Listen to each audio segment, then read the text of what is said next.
right, thanks for joining us, guys. Back at it again with another fudge recipe, double fudge, 2 weeks in a row. So today we're doing chocolate fudge, and we just wanted to share with you the recipe that we use, that we like. Hopefully it's helpful to you.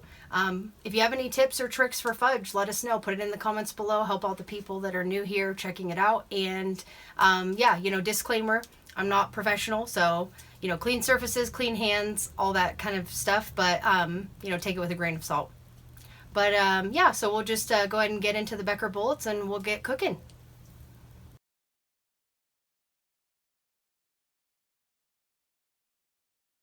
So here we have our ingredients for our chocolate fudge. So first things first, of course, milk chocolate chips, yummy. I get the generic ones, I like those. We have some sea salt, granulated sugar, evaporated milk. Do yourself a favor and do not confuse this with sweetened condensed milk, because that is another thing, and that will give you like a weird frosting consistency. So evaporated milk. Sweet cream butter, I like to use salted, but you can use either way, just adjust your salt accordingly. Parchment paper, and then the magic of the secret recipe, mini marshmallows, and then a little bit of vanilla for flavoring. So those are all of our ingredients for magic chocolate fudge. So first things first, we're going to line this with parchment paper, and I'm going to go ahead and cut a piece to fit so that it lays nice and square.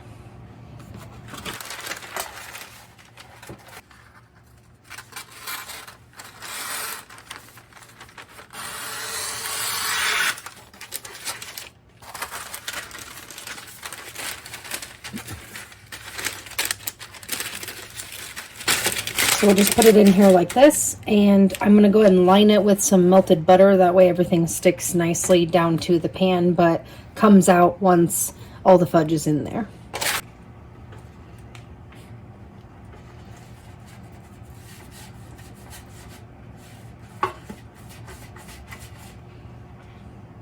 I found it works best when there is like a little bit, quite a bit, of it kind of sitting around in there. That's what I like to look for, is just where it's kind of pooling up together next to itself. That's how you know you have enough.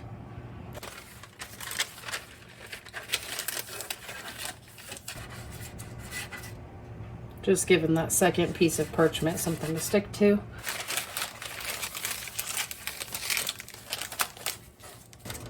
And just like that, ta-da, our pan is all ready, and we'll just set this aside. Now we will add our ingredients to the pot that we want to cook before we finish adding everything to the fudge. So we're first going to add our 2 tablespoons of butter. We're going to do 2/3 cup of milk.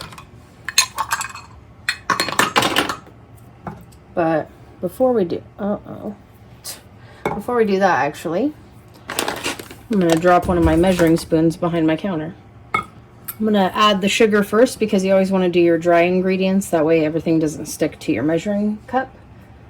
So we'll go ahead and do our 1 1/4 cup of sugar.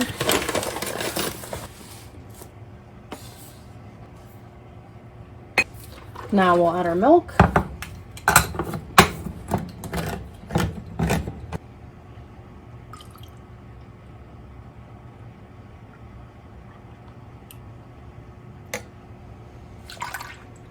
So it's 1/4 teaspoon of salt. I already use salted butter, so I'm just going to add a little bit.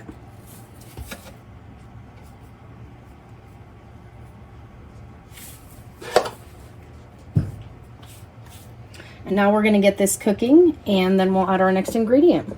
Now we're going to put our mini marshmallows in a bowl. That way they're already measured out and easy to pour while everything is really hot. You want to make sure too your marshmallows are nice and squishy, soft, a fresh bag from like this year, not anything old or hard, because that'll give you bad fudge, and we don't want that. So we'll do 2 cups of mini marshmallows. 2 shots of vodka. I'm going to measure out my chocolate chips. I had an old bag that I have used most of. but we need about 1.5 to 1 3/4 cups. So I'm going to use a little bit of this one that I have from a different batch. So we'll add these extra from another batch, and that'll make me that 1.5 or so. I'm going to keep these separate because I think that my fudge will turn out better when I mix each of them individually and let them melt all the way before I add the next. So just going to let the butter melt and then we'll incorporate it. Right now I just have it on low. We'll just let the butter melt so we can incorporate all of the sugar and milk and butter and that little bit of salt that we added. And then I will check back in once we're all melted and we're getting closer to a boil. We're building up to a boil, but we're not there yet. So don't be like me last time and the other times and every time I make fudge. Don't get too excited because we don't want to start our 5-minute timer until we're at a full rolling boil. Then we'll look at starting that timer. This is a full rolling boil. So now we're going to start our timer for 5 minutes.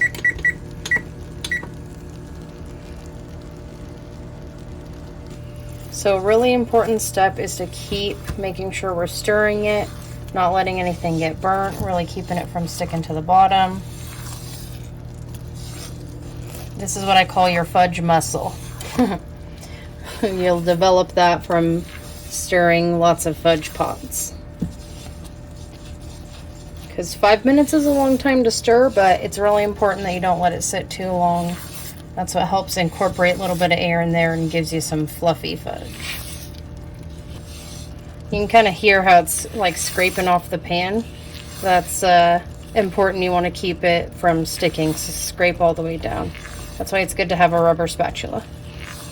Oh, Carm, what a great spatula and pan set that you have. I know, if only there was a video where we unboxed the whole set and you could see it all. Oh, wait a sec. But wait, there's more! Coming next to your YouTube viewing pleasure. stream. That.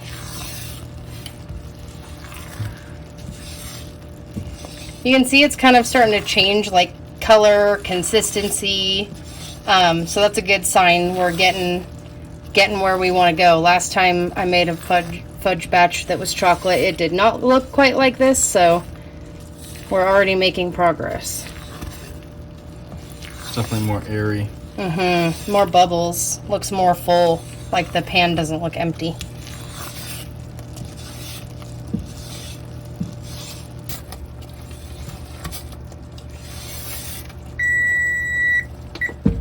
So I'm going to turn off the heat, but leave it on the burner and add my marshmallows first.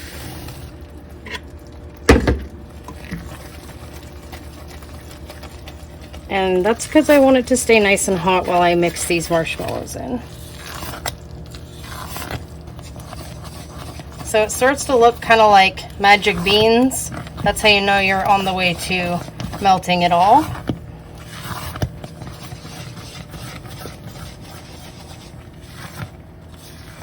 And now that it's almost all the way melted, starting to cool down a little bit. I'm going to add my chocolate chips before it cools down anymore.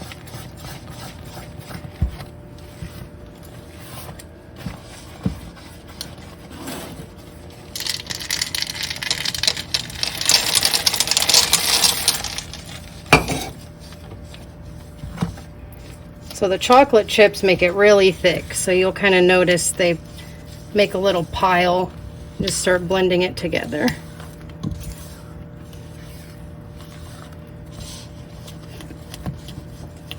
And take it off the heat now.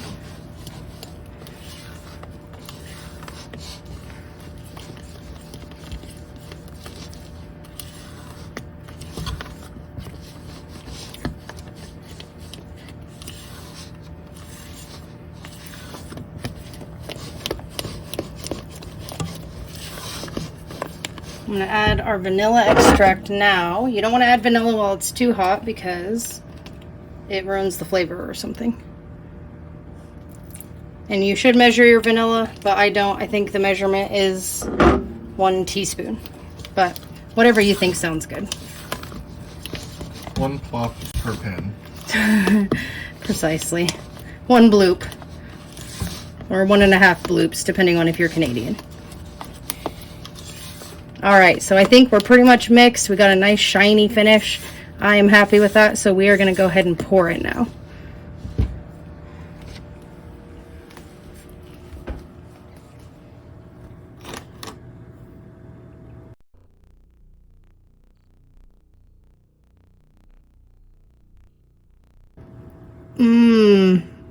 Charlie and the fudge Carmen made.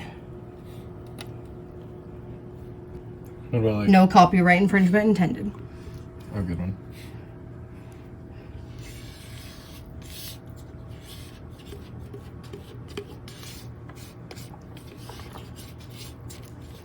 If you like fudge and coladas.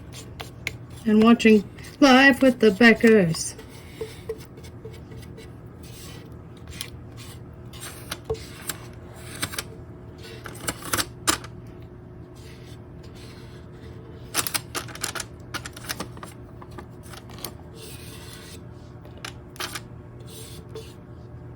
Gonna leave a little extra to lick off the spoon.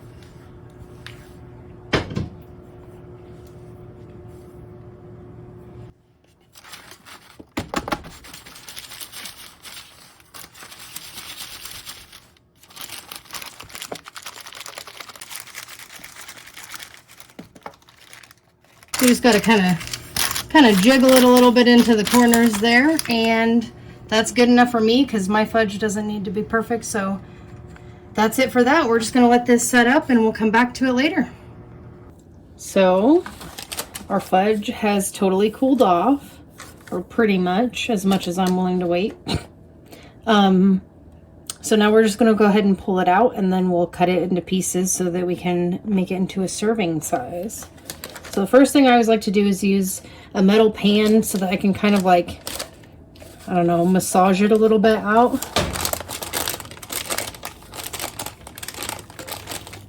And I like to have flaps on all 4 sides so that way you can kind of loosen each side. There we go.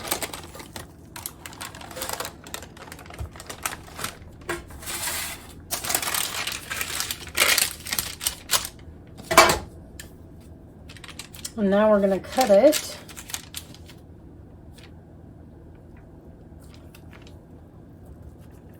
Still feels a little bit soft. That's what she said.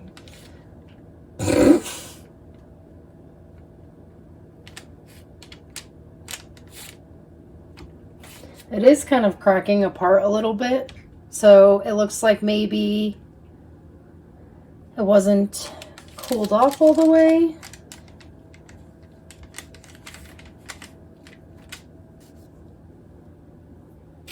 But it is cool, so it looks like this batch, or this recipe is just a lot more of a soft fudge.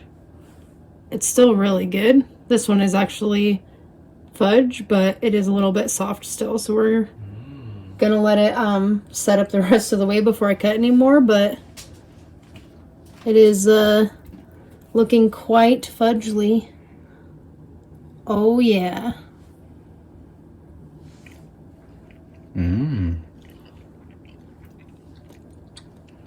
Fudgely indeed.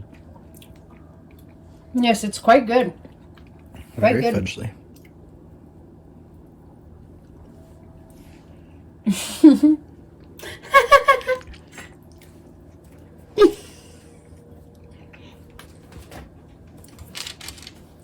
Yum.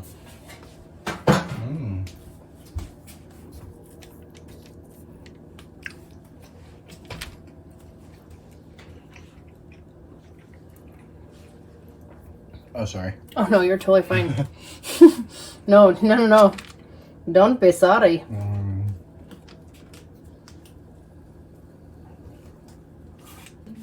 So here's how we're gonna make this into a little cute gift that you can give.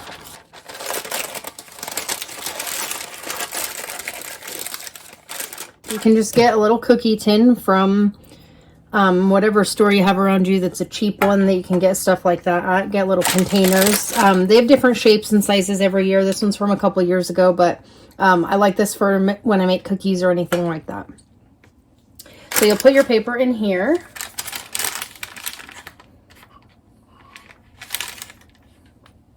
And then we'll place a few pieces of fudge inside of that. Since our fudge is a little bit gooey, it needs a little bit more time to set before I can touch it. But basically, you'll put your couple of pieces in there. I would fill it up all the way. You can do a second layer, just so that way nothing sticks to anything else, and add more in there. That way you have kind of a fancy display, you know, like presentation. And then you'll just fold that all down on top of itself and put the lid on top. And then it'll be a nice little container. You can write people's names on them. You can load them up in your car and go and deliver them around to all your family members, or they're good for like work or birthday parties or any sort of thing, you know, people who like fudge. Some people want fudge for their birthday in summertime. You can make them that too. And there we have it. Half of our fudge is already eaten, and we'll see how long it lasts. All right, well, another fudge done, and in the books, and in the bellies, especially Jesse's. Mm-hmm. He really liked the chocolate fudge, if you didn't notice. But yeah, so hopefully you guys enjoyed that and learned something. If there's something you saw me do wrong, let me know. You know, we'd love to hear any feedback. Also, if there's something you want to see us do a cooking, you know, episode of, let us know. We'd love to try something new we haven't tried or something crazy. You know, we're down for anything. So give us your ideas, but hopefully you enjoyed that. And if you did, you know, send us a comment, like, subscribe, all that jazz, and we'll catch you next time.